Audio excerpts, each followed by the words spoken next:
오늘 우리 갈라디아서 6장 1절부터 10절까지 말씀 함께 나누도록 하겠습니다. 우리가 지난주에 제가 말씀드렸던 것처럼 원래 지난주에 1절부터 10절까지 다 이렇게 하려고 하다가 우선 지난주에 1절부터 5절까지 말씀을 보았고요. 오늘은 6절부터 10절까지 뒷부분 말씀을 보려고 합니다.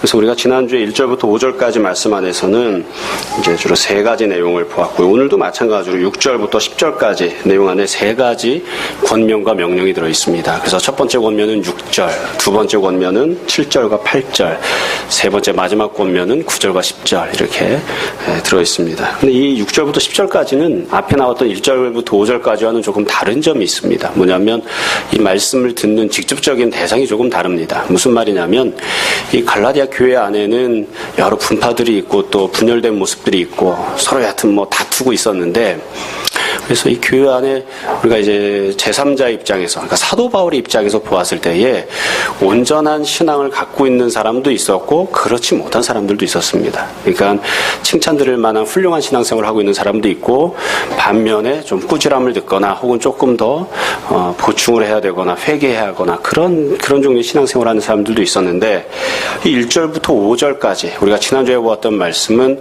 온전하게 칭찬드릴 만한 그런 신앙생활하던 사람들, 그들에게 주어지는 세 가지 권면이었습니다. 그래서 바울이 아예 처음부터 1절부터 이렇게 얘기할 때 보면 신령한 너희는 가서 바로잡아주고 자기를 살펴주고 서로 짐을 지어주라, 이런 식으로 쭉 명령을 합니다. 그러니까 1절부터 5절까지는 신령한 성도들, 그러니까 교회 안에서 조금 더 성숙한 모습을 가지고 있고 잘 신앙생활하고 있는 그런 사람들에게 주어지는 권면이고, 반면에 지금 우리가 이제 보게 될 6절부터 10절까지 나오는 내용은 그렇지 못한, 좀 상대적으로 보았을 때 좀 부족한 사람들, 그리고 좀 무언가를 잘 못하고 있는 사람들, 그 맨 마지막에 가면 신앙생활을 열심히 하다가 지금 조금 힘이 빠져가지고 다른 일을 생각하고 있거나 좀 다운되어 있는 그런 사람들을 향해서 권면하는 내용들이 들어있습니다. 그러니까 직접적인 청중들이 조금 다른 것이죠. 물론 이 교회 안에서 A라고 하는 그룹을 이제 사도 바울이 염두에 두고 글을 썼다고 해서 거기에 해당되지 않는 B라고 하는 그룹에 속해 있는 사람들은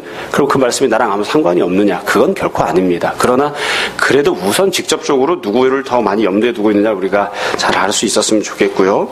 그래서 이 6절부터 10절까지 말씀은 제가 생각할 때는 그래도 상대적으로 1절부터 5절보다는 우리에게 조금 더 직접적인 연관성이 있지 않나 싶습니다. 왜냐하면 우리가 신앙생활하면서 그래 나만큼만 하면 훌륭하지 이렇게 생각하는 사람들 그렇게 많지 않죠. 그래서 조금 내가 좀 부족하지 혹은 내가 좀 뭔가를 잘못하고 있지 그런 마음들을 갖는다고요. 그래서 조금 우리가 더 상관 있는 부분들이 아닐까 싶고, 또 이 설교 내용을 들으시면서도 여러분들 생각하시겠습니다만 이 내용을 들으실 때에 왜 목사님이 나를 딱 집어서 저렇게 설교를 하시지? 이런 생각을 하시면 안 되고, 다 우리가 함께 들어야 하는 말씀들이니까 여러분들이 그렇게 생각하시고 말씀을 들었으면 좋겠습니다. 오늘 설교가 그렇게 길지 않을 겁니다. 여러분, 주제가 세 가지 내용을 사도 바울이 권면하니까 첫 번째, 두 번째, 세 번째 한 가지씩 짚어가면서 말씀을 여기도 꼼꼼히 보려고 합니다. 우선 첫 번째로 사도 바울이 권면하는 내용은 6절에 나오는 내용입니다. 여러분 6절 말씀을 보십시오.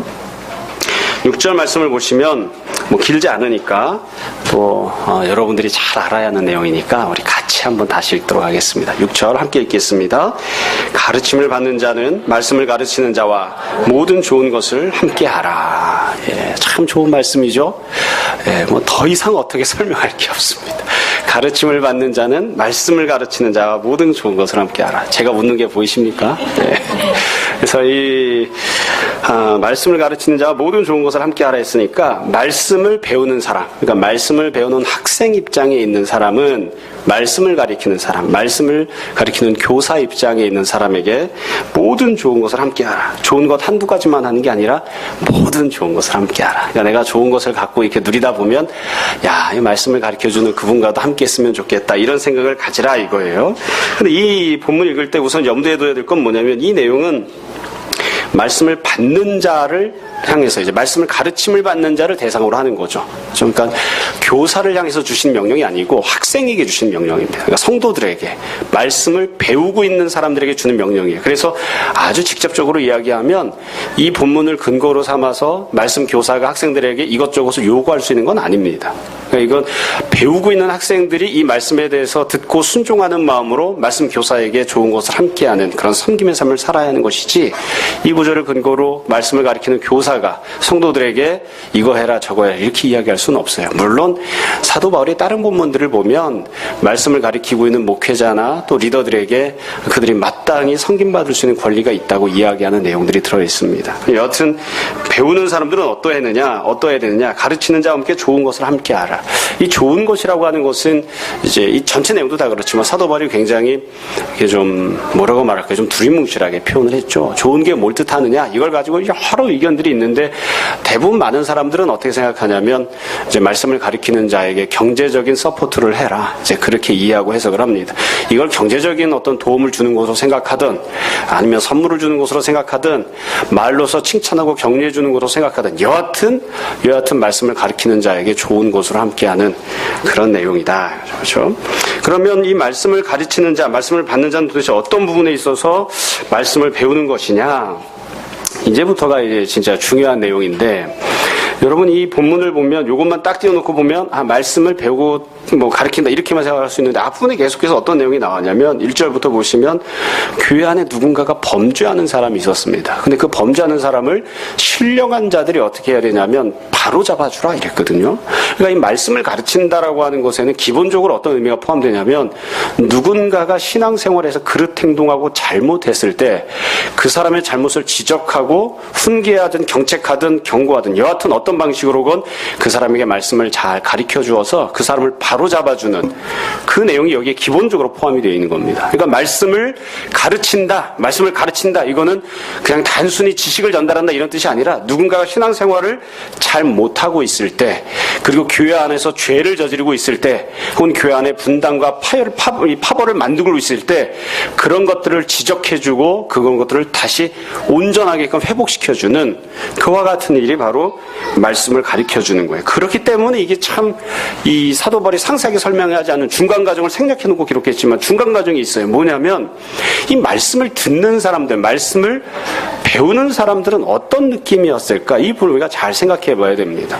여러분 우리 스스로의 입장을 생각해 보자고요. 목사님이나 다른 누군가가 말씀을 가르쳐 주었을 때 거기에 대해서 듣는 사람들의 입장이 어떠합니까? 말씀을 들었을 때에 머리로도 수긍이 되고 그 말씀이 맞구나. 그리고 동시에 가슴으로도 수긍이 되어서 역시 내가 나쁜 놈이야. 이렇게 수긍이 되느냐? 그런 경우만 있으면 얼마나 좋겠어요. 근데 사실은 그렇지 못한 거예요. 그래서 어떤 경우에는 머리로는 수긍이 돼요. 목사님 말씀이 맞지. 근데 가슴으로서는 수긍이 안 되는 거예요. 그래가지고 이 감정적으로는 마음이 상해가지고 목사를 향해서나 이 말씀을 가르쳐준 리더를 향해서 분노하는 마음이 일어서 부글부글 끓어오를 때들이 참 있다고요. 뿐만 아니라 어떤 경우에는 머리로도 수긍이 안 되는 경우가 있어요. 말씀을 가르쳐 줬음에도 불구하고 그게 받아들여지지 않는 경우들이 있는 거예요. 그래서 사도 바울이 지금 이 명령을 하면서 네가 머리로 다 이해가 되고 가슴으로 받아들여질 경우에, 그럴 경우에 말씀을 가르치는 자에게 섬겨주고 그와 좋은 것을 함께하라, 그렇게 명령한 게 아니에요. 네가 그것이 받아들여지건 받아들여지지 않건, 말씀을 가르치는 자가 가르쳐준 건 말씀으로 인해서 네 마음이 상했건 상하지 않았건, 그런 것들은 전제 조건으로 깔려있는 것들이 아니거든요. 그러니까 이게 그래서 이 갈라디아 교회 안에 현실만 놓고 보면 굉장히 준엄한 명령입니다. 여러분 교회 안에 지금 사도 바울을 따르는 사람, 그렇지 않은 사람들이 있었습니다. 진리를 따르는 자들이 있었고 이단 사상을 따르는 사람들이 있었어요. 근데 이단 사상을 따르거나 잘못된 생각을 갖고 있는 사람들은 사도 바울이 말씀을 가르치거나 혹은 바울의 입장에 서서 말씀을, 진리를 선포하는 사람들이 하는 그 이야기가 잘 들어오지 않는 거예요. 고가운 거예요. 잘 이해가 되지도 않고 수긍도 되지 않고 받아들이고 싶지도 않고, 그리고 마음 한 구석에 어떤 마음이 있냐면 쫓아내버리고 싶은 그런 마음들이 있는 거죠. 그러니까 이런 상황 속에서 바울이 이 이야기를 했다고 하는 것을 우리가 잘 염두에 둬야 됩니다. 사실 이 바로 잡아준다고 하는 것을 생각하지 않더라도 말씀을 가르친다 혹은 말씀을 듣는다고 하는 것은 항상 우리를 껄끄럽게 합니다. 여러분들이 성경 말씀을 읽거나 교훈을 듣거나 혹은 설교를 들을 때 한번 잘 생각해 보십시오. 설교를 들었더니만 마음이 편안해지고 하나님께서 나를 향하여서 그래 네가 정말 잘했다. 너 정도만 신앙생활하면 아무 문제가 없다. 여지껏 하던 대로 꾸준히 그렇게 해라. 이런 음성을 들어보신 적이 있습니까? 저는 한 번도 그런 얘기를 들어본 적이 없습니다. 누군가 그런 우스갯소리 했다고 그러죠. 목사님과 유대교 랍비가 같이 만나서 대화를 했다고 합니다. 근데 목사가 그랬대요. 나는 토요일날 그래도 한두 시간이라도 성경을 읽어야지 안 그러면 마음이 불편해서 살 수가 없다. 성경을 읽고 나면 마음이 편안하다. 이렇게 이야기를 했대요. 그러니까 랍비가 이렇게 쓱 쳐다보고 그렇게 이야기했다고 그러죠. 나는 당신이 도대체 이해가 안 간다. 나는 성경 말씀만 읽으면 아주 그냥 머리부터 가슴까지 다 갈기갈기 찢겨지는 것 같아가지고 너무너무 힘들고 괴로워서 사실은 성경 안 읽고 싶다. 읽기만 하면 괴로워 죽겠다. 왜 성경 읽기만 하면 너는 죽일 놈, 나쁜 놈, 심판받을 놈, 왜 그렇게 다 내가 잘못한 것들만 다 나오고 있는지 안 읽어야 나는 마음이 편안한데 읽어야 내가 마음이 괴롭더라도 인간다운 인간이 될 수 있기 때문에 성경 말씀 읽는 거지 읽어가지고 난 편안하지 않다. 마틴 루터도 유명한 얘기를 했어요. 할 수만 있다면 내가 성경을 안 읽고 싶다. 읽기만 하면 너무 힘들고 괴롭다 이거예요. 그렇죠? 그래서 사실 하나님 말씀을 듣는다 그러면 항상 마음이 힘든 게 정상이에요. 다시 말씀드립니다. 이게 여러분들이 다 경험할 수 있는 것들이에요. 성경 읽었더니만 성경 말씀 가운데 여러분들을 향해서 그래 네가 참 애쓰고 수고했다. 그만큼만 하느라 너무 애썼다. 지금까지 신앙생활한 그런 모습으로 꾸준히 신앙생활해라. 이렇게 칭찬하고 격려해주는 내용을 여러분 읽어보신 적 있습니까? 다시 말씀드립니다만 저는 한 번도 그래 본 적이 없습니다. 그래서 이 말씀을 배운다고 하는 것은 여하튼 이런 종류가 되었던 저런 종류가 되었건 또 그 정도가 어느 정도가 되었든 그러니까 종류가 무엇이든 정도가 무엇이든지 간에 말씀을 가르쳐주고 말씀을 알려주는 사람을 향하여 일종의 껄끄러운 감정이 생길 수밖에 없는 그런 과정입니다. 그러나 그럼에도 불구하고 그 사람을 섬겨주라는 것이거든요. 그 사람과 좋은 것을 함께 하라고 하는 것이거든요. 그렇기 때문에 사도 바울이 상세히 기록하지 않았지만 아까 말씀드린 대로 여긴 중간 과정이 생략되어 있는 거예요. 그 중간 과정이 무엇이냐면 너에게 말씀을 들려준 그 사람이 선포한 내용, 그 하나님 말씀에 옳다고 네가 인정을 하고 그 말씀대로 복종하는 자가 되라. 그리고 네가 그 마음 가운데에 상처를 입거나 혹은 서운한 마음이 있거나 분노하는 마음이 있다 할지라도 네가 말씀 앞에 복종하는 마음을 갖고 복종하는 태도를 갖기 때문에 도리어 그 사람을 섬겨주고 그 사람과 좋은 것을 함께하는 그와 같은 자가 되라. 지금 바울이 그렇게 명령하고 있는 것입니다. 그래서 이 바울이 해줬던 첫 번째 명령을 우리가 다른 식으로 이야기하면 하나님 말씀 앞에 복종하라는 것입니다. 네가 그것을 어떻게 받아들이든 그것이 너를 향하여 어떤 식으로 터치하든 하나님 말씀 앞에 복종하는 자가 되라. 그리고 그 말씀이 너무나 귀하기 때문에 그 말씀을 가르치는 자를 함께 더불어 섬기는 그런 모습이 되라고 권면하고 있는 것이죠. 여러분 뭐 다 상세히 이야기하지 않아도 다 이해하시고 또 잘 받아들일 수 있지 않을까 싶습니다. 우리가 신앙생활하다 보면 우리가 이렇게 교회가 작다 보니까 누구라고 구체적으로 이야기를 안 해도 다 알 수 있는 경우들이 있어요. 가끔 이렇게 보면 몇몇 가정들이 교회를 옮길 때들이 있습니다. 근데 교회를 옮길 때에 가령 뭐 조금 더 신앙생활에 더 좀 풍성하게 신앙생활을 하기 위해서 더 훈련받기 위해서 교회를 옮긴다고 하면 잡을 방법이 없죠. 어떻게 하겠어요? 본인이 더 유익한 신앙생활을 찾아가겠다고 하는데 여기에서 유익하지 않더라도 여기서 더 헌신하고 있어요. 그렇게 강요하기는 참 어려워요. 더 좋은 곳으로 찾아가겠다고 하는데 마음이 좀 쓰리긴 하지만 축복하면서 보내야죠. 그런데 그런 경우도 있지만 그렇지 않은 경우도 있어요. 근데 안 그런 경우에 어떤 때 주로 또 교회를 옮기게 되느냐 하면 그냥 한마디로 쉽게 이야기하면 목사가 싫은 거예요. 목사가 싫은 거예요. 목사가 하는 이야기가 듣고 싶지 않은 거예요. 가령 목사가 죄를 짓거나 잘못하거나 왜 목사님이 성경대로 가르치지 않으시지? 그래서 듣고 싶지 않아서 교회를 옮긴다. 그럴 경우에는 목사가 회개를 해야 되죠. 근데 그게 아니라 목사님이 성경 말씀대로 가르치지만 나는 그 성경 말씀이 듣고 싶지 않아. 목사님이 내 삶에 간섭하는 게 나는 간섭당하고 싶지 않아. 목사님이 나에게 이런저런 것들을 지적하는 게 말이 옳기는 하지만 난 그게 상처가 되고 힘들어서 난 감당할 수가 없어. 그래서 나는 그냥 좋지 않은 이야기를 하지 않는, 나를 향해서 칭찬해주고 인정해주고 격려해주는 그런 이야기를 듣고 싶어. 그래서 나는 그런 이야기를 해주는 교회로 가고 싶어. 그래서 교회를 옮기는 경우들이 있어요. 어떻게 하겠어요? 못 잡습니다. 못 잡습니다. 어떻게 하겠어요? 잡을 방법이 없는 것이죠. 근데 우리도 그런 이유 때문에 교회를 옮기는 성도들이 여럿 있어요. 그래서 참 가슴이 아픈 부분이죠. 왜 가슴이 아프냐면 그리고 나서 자기의 삶을 회개하고 고치면 좋은데 고치지 않고 있다가 결국에는 삶이 골마 터지니까. 그러니까 참 그게 어려운 부분들이죠. 사실은 개인적으로는 지난 일주일 동안 참 참 마음이 많이 어려운 부분들이 있었습니다. 우리 교회를 떠났던 형제 하나가 제가 보기에는 좋지 않은 판단을 하고 좋지 않은 선택을 하는 그런 이야기를 들어서 제가 너무너무 가슴이 아팠었습니다. 차라리 안 듣는 게 나을 뻔한데 안 들었을 걸 괜히 들어가지고, 그렇죠? 교회를 옮기는 이유가 뭐냐? 목사님이 잔소리를 많이 하시잖아요. 그러니까 제가 후회를 해요. 잔소리 하지 말 걸. 조금 덜 할 걸. 그래도 어떻게든 붙잡고 있을 걸. 그랬으면 지금처럼 되진 않았을 텐데. 후회를 한다고요. 그래도 이렇게 얘기를 하게 되죠. 그냥 놔두면 계속 곪게 되니까. 여러분, 사도 바울이 교회 안에서 신앙적으로 온전하게 서 있지 못한 성도들을 향해 주는 첫 번째 권면입니다. 하나님께서 주시는 말씀을 들으면 그 말씀에 순종하는 자가 되라. 그리고 그 말씀을 가리키는 자 앞에 복종하고 그 사람과 좋은 것을 함께 나누는 섬기는 자가 되라. 다시 말씀드립니다. 이건 내가 기분이 어떠냐, 내 감정이 어떠냐와 관련된 게 아니에요. 하나님의 말씀이 증거되고 선포가 되었다면, 그것이 하나님의 뜻이라면 그 앞에 복종하는 자가 되라는 것이에요. 참고로 한 가지만 더 말씀드리고 두 번째 뒤로 넘어가려고 합니다. 이 이야기를 할 때에 우리가 꼭 조심해야 될 부분이 하나 있는데, 그게 무엇이냐면 바울이 명확하게 말씀을 가르치는 자라고 규정했다는 부분입니다. 다른 부분은 모르겠어요. 적어도 이 성경 구절만 놓고 우리가 생각할 때는 어떻게 오해하면 안 되냐면, 바울은 분명히 환상을 보는 자, 계시를 말하는 자, 예언을 하는 자, 그들을 존중하거나 그들을 섬기라고 이야기하는 게 아닙니다. 다시 말씀드립니다. 교회 안에서 어떠한 은사가 있어서 그 은사로 사역하는 자, 혹은 환상을 보는 자, 이런 자들을 섬기고 그들에게 좋은 것을 나누라고 이야기하고 있는 게 아니에요. 말씀을 가르치는 자와 좋은 것을 함께하라. 여기다 우리가 다른 것으로 자꾸 바꾸치시면 안 됩니다. 동시에 어떤 사람이 목회자라 할지라도 그 사람이 말씀을 가르치는 자여야 되는데, 말씀을 가르치는 자가 아니라 교회 안에서 죄를 범하고 자기 뜻대로 행동하는 사람이라면 그 사람이 목사라고 하는 이유 때문에 말씀을 가르치고 있는 것도 아닌데, 하나님 말씀대로 순종하고 있는 것도 아닌데 그 사람을 섬기거나 그 사람과 좋은 것을 나눠야 할 이유가 있는 것은 아닙니다. 이건 여러분들이 다 상식적으로 잘 아실 거라고 생각하고 더 이야기하지 않고 넘어가겠습니다. 다시 말씀드립니다. 말씀을 가르치는 자와 모든 좋은 것을 함께하라.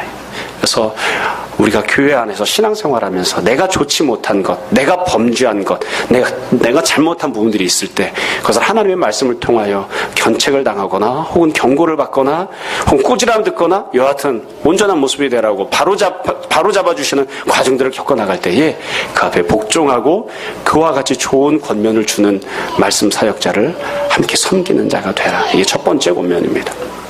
두 번째는 7절, 8절에 나오는 내용입니다. 여러분, 사도 바울이 주는 두 번째 권면, 7절, 8절. 이 구절도 짧으니까 우리 같이 한번 읽읍시다. 함께 읽도록 하겠습니다.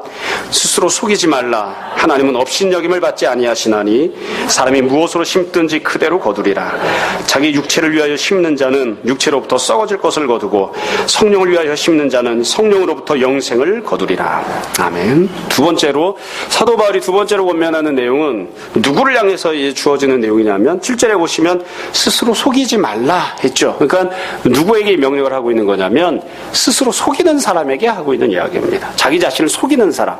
근데 여러분 가만히 생각해 보시면 이 성경 본문에 보시면 앞에 속이는 사람이 한 번 또 나온 적이 있습니다.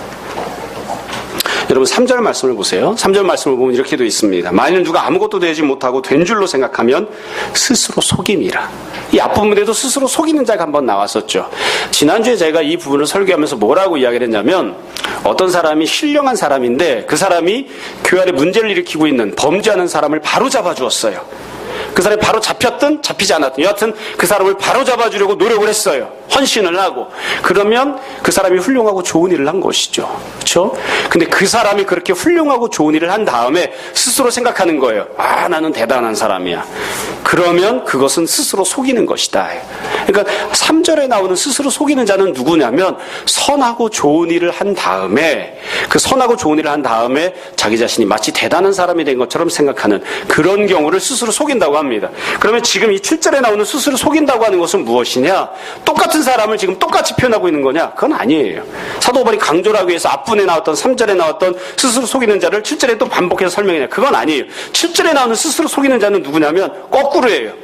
교회 안에서 범죄하는 자, 잘못 행동하는 사람을 지금 이야기하는 겁니다. 내가 뭔가를 잘못했어요. 죄를 지었어요. 혹은 교회 안에서 갈라디아 교회처럼 분열을 일으키거나 분쟁을 만들거나 다른 사람과 다투는 그런 상황 속에 있거나 혹은 잘못된 가르침에 빠지거나 그런 사람을 스스로 속이는 자 이렇게 지금 표현한 거예요. 근데 왜 이 사람이 스스로 속이는 자냐면 내가 분명히 잘못했는데 근데 이 사람은 생각하는 거예요. 내가 잘못한 게 없다. 분명히 저 사람이 나를 참아주고 있는 것인데 저 사람이 나에게 성령의 열매를 맺히는 모습대로 오래 참아주고 사랑해주고 그리고 나에게 젠틀하게 행동해주고 있는데 그럼에도 불구하고 나는 어떻게 생각하냐면 저 사람이 잘못해서 마땅히 그렇게 당하고 있는 것이지 참아주고 있는 게 아니야.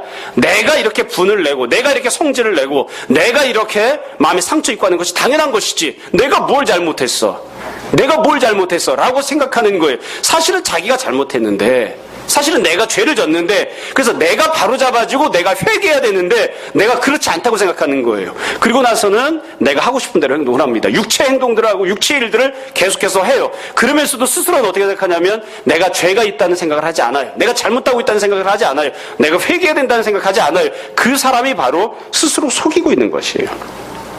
그러니까 교회 안에서 온전하게 신앙생활하지 않는 사람에게 이야기하는 거예요.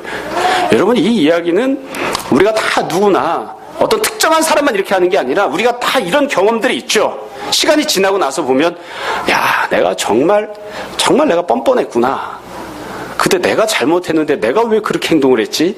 그렇게 깨닫는 때들이 있어요. 그런데 대부분 잘못을 하는 사람들이 갖고 있는 특징이 뭐냐면 우리들 다 마찬가지예요. 자기 자신을 변명하고 변호하려고 하죠. 나는 그럴 수밖에 없었어. 나는 이러이러한 상황 때문에 그럴 수밖에 없었어. 저 사람은 이러이렇기 때문에 잘못한 거야. 그런 식으로 생각을 한다고요. 그래서 자꾸 자기가 잘한 것처럼 생각하려고 그래요. 이건 목사인 저부터 시작해서 초신자인 사람들까지 모두가 다 마찬가지입니다. 저도 집에 가면 애들 엄마가 혹은 아이들이 이런 걸 잘못했다 이야기하면 속으로 수만 가지 생각을 해요. 분명히 내가 그게 잘못하긴 했지만 그게 그렇게 크게 잘못한 건가? 분명히 내가 잘못하긴 했지만 그럴 수밖에 없는 여러 가지 이유들이 있었잖아. 그게 내가 잘못한 게 맞긴 하지만 그래도 나랑 그래도 십몇 년이나 살았는데 애들 엄마가 아내가 나한테 좀 이거는 이해해주고 맞춰줘야 되는 거 아니야? 그래서 결국엔 어떻게 결론 내리냐면 그래서 난 잘못한 게 아니야. 저 사람이 잘못한 거지. 처음에랑 좀 다르게 간단 말이에요. 그렇죠? 여러분 다 그런 경험이 있으시죠? 그런 모습을 이야기하는 거예요. 그게 바로 스스로 속이고 있는 거예요. 그래서 나중에 보면 좀 이상한 모습이 돼요. 분명히 내가 잘못해서 문제가 생겼는데 이야기를 이렇게 저렇게 계속 이렇게 하다 보면 말이 조금 바뀌다가 결국에는 나는 잘못한 게 없고 저 사람이 잘못한 거예요. 그럼 속이는 것이다. 스스로 속이는 것이다.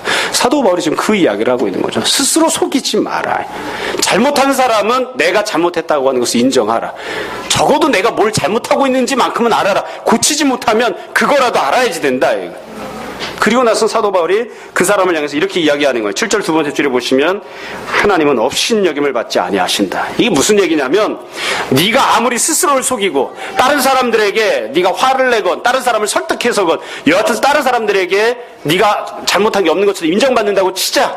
그런 것처럼 네가 그렇게 상황을 만들었다고 치자. 그래도 하나님은 다 알고 계신다. 누가 잘못했는지. 무엇이 죄악인지, 누구 때문에 이런 상황이 생긴 것인지, 무엇 때문에 교회 안에 분열이 생긴 것인지 하나님은 다 알고 계신다. 네가 아무리 성질 나쁘게 성질을 부리든 네가 아무리 말을 잘해서 논리적으로 잘 설득해서 너 자신에게 죄가 없는 것처럼 말을 만들든 여하튼 하나님은 다 알고 계신다. 네가 사람을 속일 수도 있고 너 자신을 속일 수도 있지만 하나님은 결코 속일 수 없다. 너 자신이 하나님 앞에 서게 될 것이라고 하는 사실을 잊지 말아요. 하나님을 업신여기지 말아요. 이 사도 바울이 하고 있는 권면입니다. 그러니까 이걸 좀 다른 식으로 표현하자면 이렇게 얘기할 수 있어요. 우리는 다 누구나 하나님 앞에 서게 될 것이다.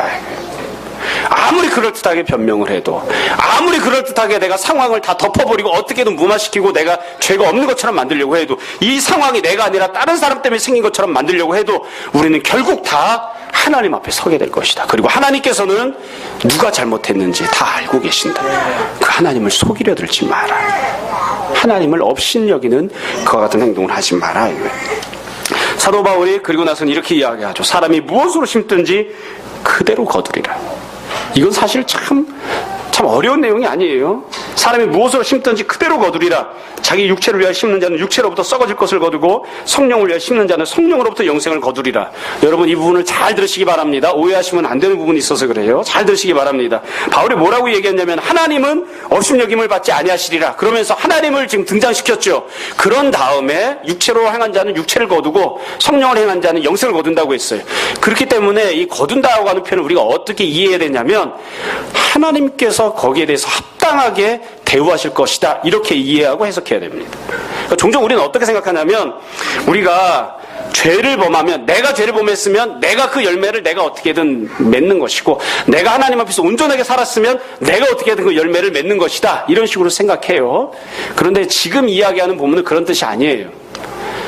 네가 아무리 죄를 짓고 나서 죄가 없다고 하든 네가 아무리 스스로를 합당하게 여기고 스스로를 속이건 다른 사람들을 또 속여 먹이든 어떻게 하든지 간에 하나님께서는 그걸 다 알고 계시기 때문에 그의 합당한 열매를 하나님께서 너로 하여금 거두게 하실 것이다. 이런 뜻이에요. 그러니까 내가 죄를 졌으면 내가 삶을 살아가는 이 땅 가운데 살아가는 동안에는 어거지로 힘으로 무엇으로든 여하튼 그냥 부당하지만 내가 죄 없는 것처럼 좋은 것들을 거두고 살 수 있을 수도 있어요. 억울하게 다른 누군가가 정죄당하게 하면서 살 수도 있어요. 그러나 하나님은 그걸 다 알고 계시기 때문에 하나님께서 그의 합당한 열매를 너에게 주실 것이다 이거예요. 설교 시간에 가끔 이렇게 정치적인 이야기를 하면 좀 힘들어하는 분들이 계시기 때문에 안 이야기하려고 하지만 우리가 우리나라 상황을 보면 야 일제시대 때 독립운동하는 사람 멍청하게 선택했던 거였구나. 그렇죠? 친일파들이 잘 먹고 잘 사니까. 독재하고 있을 때 그 독재 기생에서 살았던 사람들, 그 사람들이 정말 올바른 선택을 한 것이구나. 우리가 그런 현실을 보고 살죠. 그렇죠? 오늘 요즘도 마찬가지예요. 권력을 사용해서 거짓말을 하고 그리고 옳지 않은 행동을 하고 그랬던 사람들이 권력을 잡죠. 어떤 방법이 되었든 권력을 잡으면 그만이니까. 그 다음에 그걸 누르지 않으니까. 그러니까 우리가 그런 모습을 보면 육체를 위해서 심는 자가 잘못된 열매를 거두는 게 아니라 좋은 열매를 거두는 것처럼 보여요. 그렇지 않습니까? 과정이 어떻든지 간에 죄를 범해서라도 내가 원하는 목적을 이루기만 하면 그러면 좋은 열매를 거두는 것처럼 보여요. 그래서 이 말씀이 옳지 않은 것처럼 보이기도 한다고요. 근데 지금 사도 바울이 이야기하는 건 그게 아니에요. 그 사람이 부당한 방법과 잘못된 과정을 거쳐서 자기가 원하는 목적을 이뤘다고 치자. 그래도 하나님께서 그 사람에게 반드시 심판을 행하실 것이다. 하나님께서 그 사람의 행동에 대해서 그 사람의 행동에 걸맞는 열매를 거두게 하실 것이다. 지금 당장은 네가 원하는 좋은 것을 얻는 것처럼 보일지 몰라도 하나님께서 네가 했던 행동을 분명히 알고 계시고 거기에 맞는 열매를 거두게 하신다. 거꾸로도 마찬가지죠. 누군가가 하나님 앞에서 선한 행동을 하면 그럼에도 불구하고 좋지 못한 열매를 거둘 때가 있어요. 그러나 그건 지금 당장 눈앞에 보이는 현실일 뿐이고 하나님께서 반드시 그 사람의 신앙의 행동에 대해서 귀한 열매를 거두게 하실 것이다 이거죠. 여기서 지금 바울이 이야기합니다. 우리가 다 하나님 앞에 서게 될 것임을 기억하라.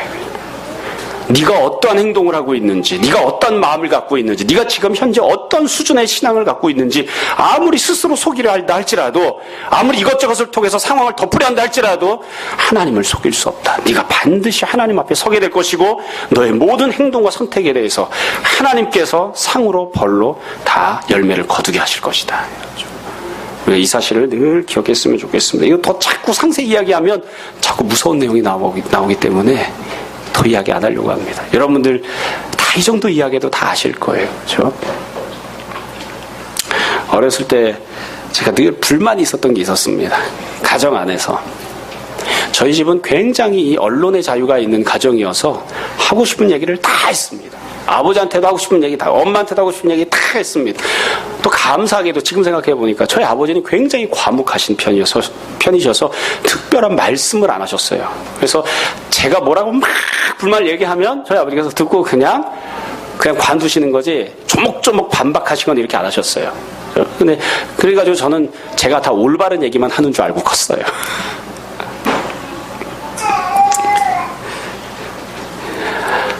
근데 나중에 지나고 나서 보니까 그렇지 않더라고요. 그렇지 않더라고요. 여러분, 때로는 제가 아버지를 향해서 또 교회 안에서 목사님을 향해서 그런 마음을 가질 때가 있었거든요. 왜 틀린 행동인데 아버지라고 하는 권위로, 목사라고 하는 권위로 틀린 행동을 마치 맞는 것처럼 이렇게 딱 덮어버리고 찍소리 못하게 만들고 그리고 나서는 이대로 따라와 이렇게 하는가? 난 그게 불만이다. 항상 그런 불만들 이야기하고 지내왔었거든요. 결국 이렇게 시간이 지나고 나면 권위를 가지고 진리가 아닌데 진리인 것처럼 덮고 지나가면 결국엔 다 터져 올라옵니다. 권위로 덮어버리든 거짓말에서 덮어버리든 논리로 덮어버리든 여하튼 죄는 죄로 다 드러나기 마련이에요. 이 땅을 살아가면서도 드러나고요. 이 땅 가운데서 안 드러나는 것처럼 보여도 결국 하나님 앞에서 다 드러납니다. 마지막 세 번째 사도 바울이 권면하는 내용입니다. 9절 10절 말씀입니다. 여러분 9절 10절 말씀은 앞에 나왔던 것들과는 조금 다른 내용입니다. 여러분 9절 10절 우리 함께 같이 읽도록 하겠습니다. 함께 읽겠습니다. 우리가 선을 행하되 낙심하지 말지니 포기하지 아니하면 때가 이름에 거두리라. 그러므로 우리는 기회 있는 대로 모든 이에게 착한 일을 하되 더욱 믿음의 가정들에게 할지니라. 아멘. 이게 세 번째 권면인데요. 이 세 번째 권면은 앞부분과 조금 다른 면이 있어요. 왜 그러냐면 첫 번째 권면은 누구에게 했던 거냐면 가르침을 받는 자에게 한 거죠. 두 번째 권면은 죄를 짓고 있으면서도 스스로 속이는 자에게 했던 권면입니다. 그럼 지금 세 번째 권면을 보세요. 9절에 보시면 대상이 누구냐면 우리가 이렇게 되어 있죠. 우리가. 그러니까 우리가라고 하는 표현은 바울도 포함이 되어 있는 거예요. 그러니까 사도 바울이 자기와 비슷하게 신앙생활을 하고 있는, 그러니까 온전하게 신앙생활을 하고 있는 사람들에게 하고 있는 이야기. 우리가 잘못하고 있는 사람들이 아니고 제대로 신앙생활을 하고 있는 사람. 그래서 이 뒤에 보시면 우리가 선을 행하되 이렇게 되어 있으니까 선을 행하고 있는 사람들에게 주는 권면이에요. 올바른 선을 행하고 있는 사람들. 여기서 말하고 있는 선을 행한다 할 때 선이 뭘까요? 사도 바울이 이것도 두리뭉실하게 이야기해서 정확하게 뭔지 규정할 수가 없습니다. 그렇기 때문에 우리한테 적용하기는 쉬워요. 내가 무엇이든 간에 여튼 선한 일을 하고 있으면 그게 다 여기에 해당하는 거죠. 그냥 굳이 갈라디아서에 있는 내용으로 이야기하자면 세상 사람들이 다 율법대로 살아야 된다고 해도 믿음 붙들고 살아가는 사람, 그게 바로 선으로 행하는 것입니다. 세상 사람들이 율법 지키고 살아야 된다고 그걸 삶의 기준으로 삼아도 나는 성령님이 주시는 자유 안에서 살아가는 사람, 그게 바로 선을 행하는 것입니다. 교회 안에서 범죄하고 있는 사람이 있을 때 그 사람을 바로잡아주고 자기 자신을 살펴보고 그렇게 하는 사람, 그게 바로 선을 행하는 것이에요. 근데 이런 선을 행하는 사람이 있는데 이 선을 행하는 사람을 향해 사도 바울이 권면합니다. 뭐라고 권면하냐면 낙심하지 마라. 낙심하지 마라. 현재 상황이 어떤 상황이겠어요? 간단해요. 선을 행하고 지내왔는데, 좋은 일을 하면서 살아왔는데, 하나님 뜻대로 순종하고 살아왔는데, 오랫동안 그렇게 살아오다가 낙심을 한 거예요. 왜 낙심했을까요? 여기도 구체적인 이유가 없죠. 근데 낙심하는 이유는 간단해요. 내가 원했던, 내가 기대했던 결과가 나오지 않기 때문에 낙심하는 거죠. 만약에 어떤 사람이 선을 행하면서 그 아낌없이 주는 나무에 나오는 이야기처럼 내가 선을 행할 때 저 사람에게 잘해줄 때 이것도 해줘야지, 저것도 해줘야지, 그 다음에 내가 결국에는 그 사람에서 죽어줘야지, 이런 생각을 갖고 했다면 낙심할 일이 없어요. 죽어주면 되니까. 근데 우린 다 그렇지 않단 말이죠. 내가 1번을 해주고 2번을 해주고 3번을 해주고, 혹은 하나님 앞에 신앙생활하면서 1번으로 신앙생활, 2번으로 3번으로 온전하게 신앙생활했어요. 그러면서 마음속에는 일종의 기대치가 있다고요. 이런 것들이 되었으면 좋겠다. 근데 그런 기대가 충족이 안 된 거죠. 그런 기대가 충족이 안 됐기 때문에 이제 낙심을 한 거예요.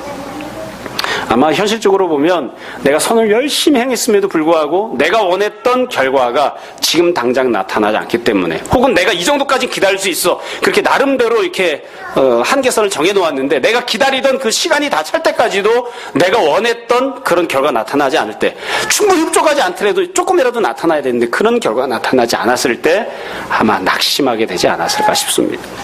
우리 누구나 다 이런 경험들이 있습니다. 저도 목회를 하면서도 그런 경험이 있고, 또 인간관계를 맺으면서도 그런 경험들이 있습니다. 낙심하게 되는 거죠. 선을 행하다가 낙심하는 거. 죄를 범하다가 아니라 선을 행하다가. 그래서 이 내용을 그냥 있는 그대로 다른 식으로 표현하면 이렇게 얘기할 수 있습니다. 누군가가 하나님 믿고 열심히 신앙생활을 했어요. 그게 최상은 아니지만 자기 딴에는 할 수 있는 대로 최선을 다해서 한 뜻대로 순종하겠다고 이것저것은 행했습니다. 오랫동안. 그런데 별로 좋은 꼴이 없어요.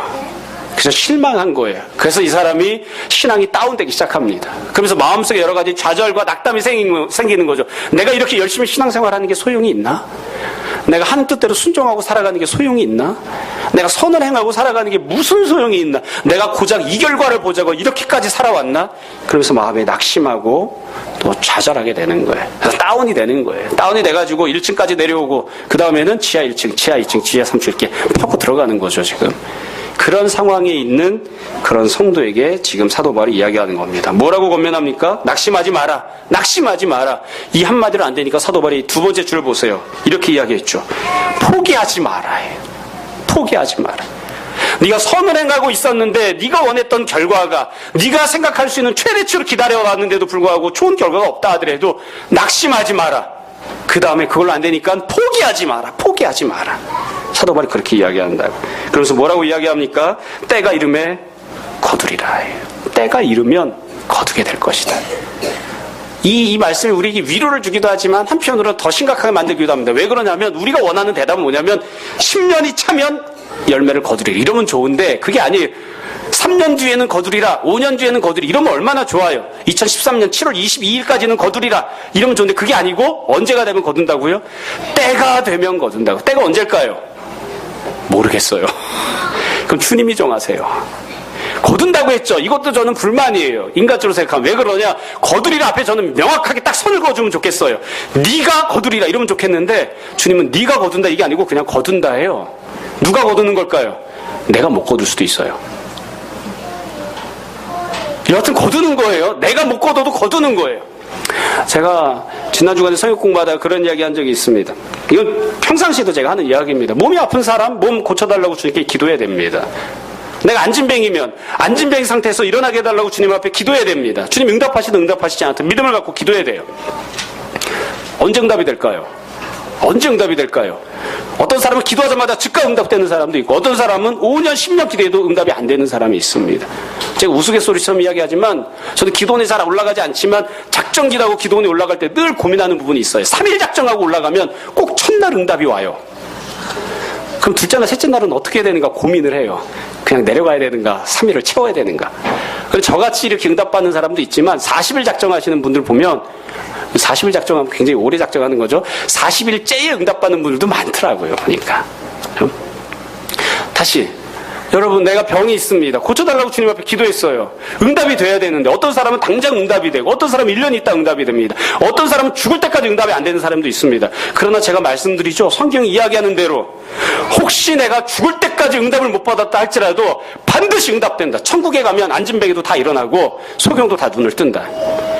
내가 갖고 있는 육체적인 불평도 없다. 하나님께서 반드시 아무리 늦어도 천국 갈 때까지는 다 고쳐주신다.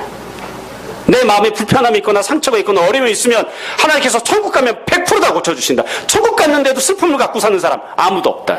천국 갔는데도 미움을 갖고 살아가는 사람 아무도 없다. 그러니까 아무리 늦어도 천국 가면 우리 다 해결받습니다. 우리가 원하는 건 뭐냐면 아니 그거 말고 천국 가서 해결되는 거 말고 하나님이 정하시는 때가 기왕이면 이 세상에서 살아가는 때 응답해 주셨으면 좋겠고 기왕이 이 세상에서 응답하실 것 같으면 좀 오랫동안 응답을 누리게 지금 당장 해주셨으면 좋겠는데 그게 안 돼서 우리가 실망하는 거죠. 근데 바울이 이야기한다고. 때가 되면 하나님이 정해놓으신 때가 되면 반드시 네가 그 열매를 거둘 것이다. 선을 행하고 살아갔는데 열매가 없는 것처럼 보일 때에 낙심하게 될 때에 하나님께서 반드시 열매를 거두게 하실 것이니까. 제가 믿는 거 한 가지가 있습니다. 이 이야기도 여러 차례 했던 것입니다. 내가 이 땅 가운데서 선을 행하고 살아갔는데 이 땅에서 열매를 못 거두면 내 자식이라도 그 열매를 거둘 것이다.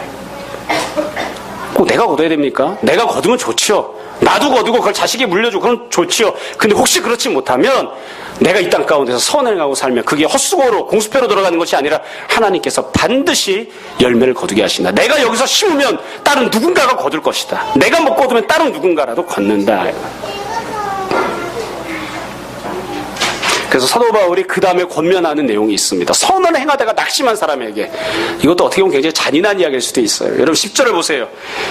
10절 그러므로 우리는 기회 있는 대로 모든 이에게 착한 일을 하되. 언제 착한 일을 하라고 하죠? 선을 또 하라는 거예요. 선을 행하는데 언제 하느냐?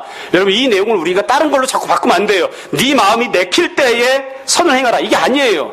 네 마음이 평안할 때 선을 행하라. 그게 아니에요. 내 마음이 좋든 불편하든 선을 행할 수 있는 기회가 있으면 무조건 선을 행하라.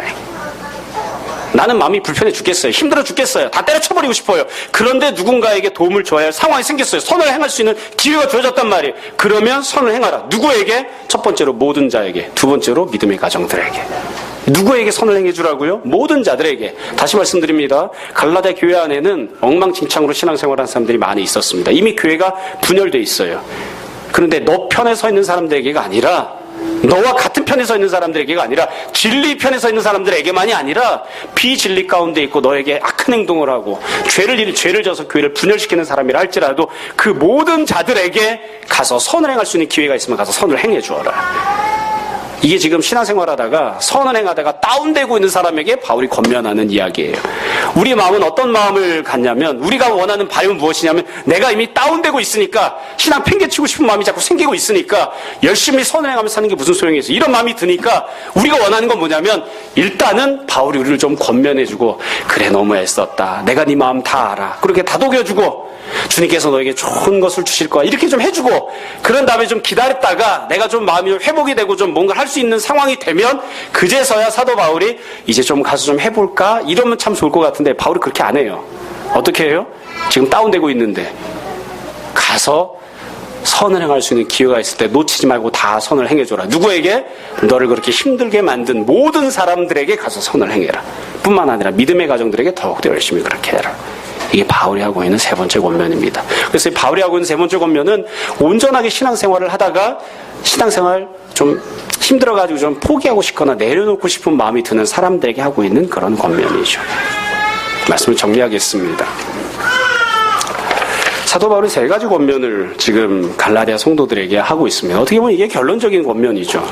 근데 이 세 가지 권면은 좀 신앙생활을 온전하게 하지 못하고 있거나 혹은 잘하고 있다가 다운되고 있는 사람들에게, 그러니까 어떻게 보면 좀 부정적인 상황 속에 있는 사람들에게 권면하고 있는 내용입니다. 첫 번째 권면은 말씀을 배우는 사람들에게, 두 번째 권면은 스스로 속이고 있는 자에게, 세 번째 권면은 선을 행하다가 낙심한 사람들에게 사도 바울이 권면을 합니다. 어떻게 해야 합니까? 내용이 어렵지 않죠? 첫 번째는 주님께서 들려주시는 말씀에 복종하는 자가 되고 그 말씀을 가르치는 자와 좋은 것을 함께하라. 네 마음에 내키는 대로, 네 감정에 나오는 반응대로, 네 형편대로 하지 말고 하나님 말씀을 기준 삼는 자가 되라. 이게 첫 번째 권면입니다. 두 번째 권면은 우리가 다 하나님 앞에 서게 될 것이라고 하는 것을 늘 기억하고 속이는 자가 되지 마라. 문제가 있는 것을 덮어버리려 하지 마라. 하나님 앞에서 온전하게 성령의 열매를 맺는 그런 삶을 살라. 마지막 세 번째로는 여지껏 또 잘해왔는데 그러다가 아무 열매가 없고 또 네가 원하는 그런 기대치에 합당한 그런 모습이 너에게 주어지지 않는다고 해서 낙심하지 마라. 포기하지 마라. 그리고 다시 힘을 내서 지금 너를 힘들게 하는 그 사람을 네가 다시 섬겨주는 일을 다시 시작해라. 이게 바울이 해주었던 그런 권면들입니다. 여러분, 우리 스스로에게 이 말씀들을 잘 적용하고 또 우리가 이렇게 살지 못하는 부분들이 무엇이있는지를 잘 찾아보았으면 좋겠습니다. 늘 말씀드리지만 이 얘기는 옆에 있는 김집사 들어야 돼 이렇게 생각하지 마시고 이 말씀이 바로 나 자신에게 주어지는 하나님 말씀으로 듣고 우리가 말씀대로 순종할 수 있었으면 좋겠습니다. 모쪼록 우리 모두가 다 말씀 앞에 복종하는 사람들, 우리가 다 하나님 앞에 서게 될 것임을 늘 기억하는 사람들, 또 우리 여지껏 해왔던 좋은 믿음대로 살아왔던 선을 행하던 그 모습들을 포기하지 않고 끝까지 잘 감당하는 귀한 믿음의 성도들 되기를 주님의 이름으로 축원합니다. 이 시간 잠시 기도하겠습니다. 여러분, 오늘 말씀을 정돈해 보십시오. 그리고 함께 한번 생각해 보시기 바랍니다. 내가 이 말씀대로 순종하지 못하고 있는 모습이 무엇이 있는가 여러분 한번 생각해 보시고 이 시간 함께 회개와 결단의 기도합시다. 함께 기도하겠습니다.